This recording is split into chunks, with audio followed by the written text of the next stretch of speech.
कहानी की शुरुआत में पैट्रिक नाम के शख्स को दिखाया जाता है, जो कि पेशे से एक इन्वेस्टमेंट बैंकर होता है। हालांकि इसकी लाइफ बहुत ही बनावटी होती है, ये इतना अमीर नहीं होता, लेकिन ये महंगे रेस्टोरेंट, महंगे कपड़े और महंगी गाड़ी और महंगे फ्लैट में रहता है, ताकि ये अपना स्टेटस जो है वो ऊपर दिखा सके।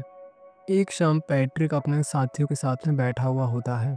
तभी उनमें से एक साथी अपना विजिटिंग कार्ड निकालता है और पैट्रिक और सबको दिखाता है। उसका विजिटिंग कार्ड काफ़ी एक्सपेंसिव होता है, ये देखकर पैट्रिक को अच्छा नहीं लगता। सब उसके कार्ड को पसंद करते हैं। दरअसल जिसका एक्सपेंसिव विजिटिंग कार्ड होता है उसका नाम होता है पॉल। पैट्रिक नाराज़ और गुस्से में हो जाता है, क्योंकि पॉल का कार्ड पैट्रिक से कार्ड से काफ़ी अच्छा और एक्सपेंसिव है। जब पैट्रिक अपने घर जा रहा होता है, उसी समय उसके सामने एक होमलेस आदमी दिखता है। होमलेस आदमी पैट्रिक से कुछ खाने के लिए मांगता है। हालांकि पैट्रिक ऑलरेडी बहुत गुस्सा था, तो पैट्रिक बिना कुछ सोचे समझे आदमी को पीटने लगता है और वो वहाँ से चला जाता है। कुछ समय बाद क्रिसमस आता है। पैट्रिक एक बार फिर पॉल के साथ में मिलता है उसी क्रिसमस की पार्टी में, और वो उसे अपने घर पे डिनर के लिए इनवाइट करता है और पॉल इस डिनर के लिए तैयार हो जाता है। पॉल पैट्रिक के घर पे आता है तो पैट्रिक एक म्यूज़िक चला देता है, जिससे कि दोनों कुछ समय एंजॉय करते हैं। और पैट्रिक अभी भी इसी बात को लेके गुस्से में था, वो विजिटिंग कार्ड उसका पैट्रिक से अच्छा कैसे हो गया। जब पॉल सोफ़ा पे बैठे होता है, पीछे से पैट्रिक कुल्हाड़ी लाकर उस पर हमला कर देता है और उसे मार देता है और उसकी बॉडी बाहर ले जाकर कहीं फेंक देता है। वो पॉल के घर पे जाता है और उसके घर में सब चेंज कर देता है, ताकि इन्वेस्टिगेशन के दौरान पुलिस वालों को गुमराह कर सके। और यहाँ पर हमें ये दिखाया जाता है कि एक डिटेक्टिव पॉल की इन्वेस्टिगेशन करते हुए पैट्रिक के पास पहुँचता है। वो पैट्रिक से पॉल के बारे में कुछ पूछता भी है, कई सारा सवाल भी पूछता है, लेकिन पैट्रिक साफ मना कर देता है, कहता है कि उसे कुछ नहीं पता पॉल के बारे में। अब यहाँ पे सीन चेंज होता है। पैट्रिक को दिखाया जाता है वो अपने घर में दो लड़कियों को लेके आता है, जो कि प्रोस्टिट्यूट होती हैं। इसके बाद पैट्रिक म्यूज़िक बजाता है, कुछ समय एंजॉय करता है।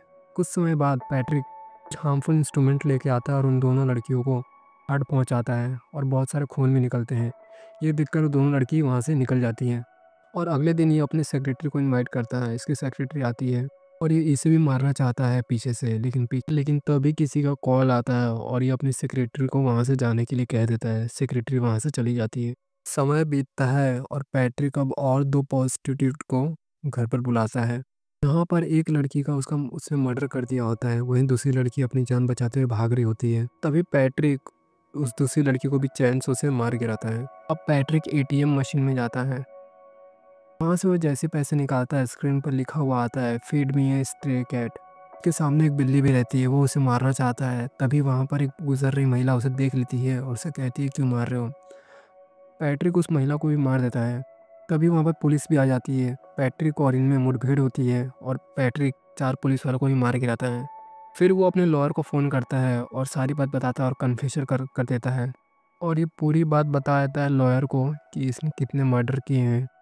अब ये गिरफ्तार होना चाहता है। हालांकि लॉयर इस समय मौजूद नहीं होता है, लेकिन उसकी रिकॉर्डिंग लॉयर को फ़ोन में टैप हो रही है, यानी रिकॉर्ड हो रही है।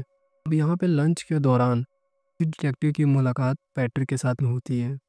डिटेक्टिव पैट्रिक को बताता है कि उसके एक सोर्स ने पॉल को लंदन में देखा हुआ है। ये सुनकर पैट्रिक शॉक हो जाता है और वो पॉल के घर की तरफ भागता है, ताकि उसने कोई सबूत ना छोड़ दिया हो। हालांकि वहाँ पर पहुँचने के बाद उसे पता चलता है कि ये घर जो है वो पॉल का ही नहीं है। ये और भी डिप्रेस हो जाता है। इसी दौरान एक पार्टी में पैट्रिक की मुलाकात उसके लॉयर के साथ होती है। पैट्रिक लॉयर को सब कुछ बता देता है कि उसने कितने मर्डर किए हैं, लेकिन लॉयर उसे कहता है कि भाई मजाक मत करो, और लॉयर इसे मजाक समझते हुए पार्टी को एंजॉय करके चला जाता है। कहानी के एंड में ये दिखाया जाता है कि पैट्रिक, जो कि एक साइको होता है, वो उस चीज़ों को सोच रहा होता है जो कि रियल में एग्जिस्ट करती ही नहीं है। बेसिकली ये पैट्रिक का एक मेंटल डिसऑर्डर था। इसने एक माइंड में एक अपनी ही दुनिया बना के रखी हुई थी, और इसी चीज़ को दिखाते हुए ये कहानी हो जाती है द एंड।